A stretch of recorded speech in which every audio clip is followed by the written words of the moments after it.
শহরের বাসিন্দারা বলছেন ৪৫ মিটার উচ্চতার বড়দিনে এই গাছটি বিশ্বের সবচেয়ে বড়, যা তৈরি করা হয়েছে সম্পূর্ণ আসল গাছ দিয়ে। প্রায় ১২০০টি লাল স্প্রুস ট্রি দিয়ে বানানো হয়েছে এই বিশাল কাঠামো, যার ওজন প্রায় ৪০ টন। গাছটির শীর্ষে বসানো হয়েছে ৪ মিটার উঁচু একটি সোনালী অ্যাঙ্গেল, যা সাধারণ বড়দিনের গাছের চেয়েও বড়। Famous place you can go to see the best Christmas market in the world.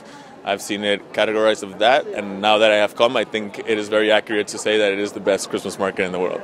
সব মশার বিরুদ্ধে সুরক্ষা দিতে এলো বসুন্ধরা এক্সট্রিম অ্যারোসল, মশার বিরুদ্ধে এক্সট্রিম সুরক্ষা। Wir machen das jedes Jahr, gucken wir uns das an, finden das ausgesprochen schön, ja.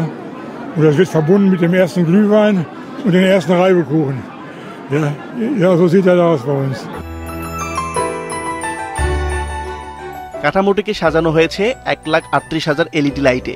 পুরো বাজার এলাকা আলোকিত হয়ে ওঠে এলইডি লাইট জ্বলে ওঠার সাথে সাথেই।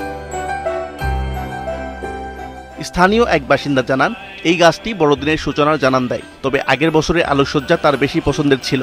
তার মতে এবারকার এলইডি লাইটের আলোকসজ্জা কিছুটা কম দেখাচ্ছে।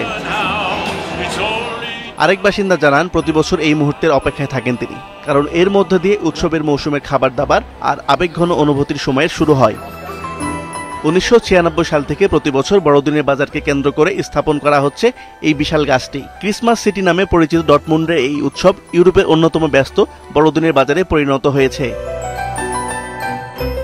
আসিফ আল আমিন, মাছরাঙা নিউজ শো।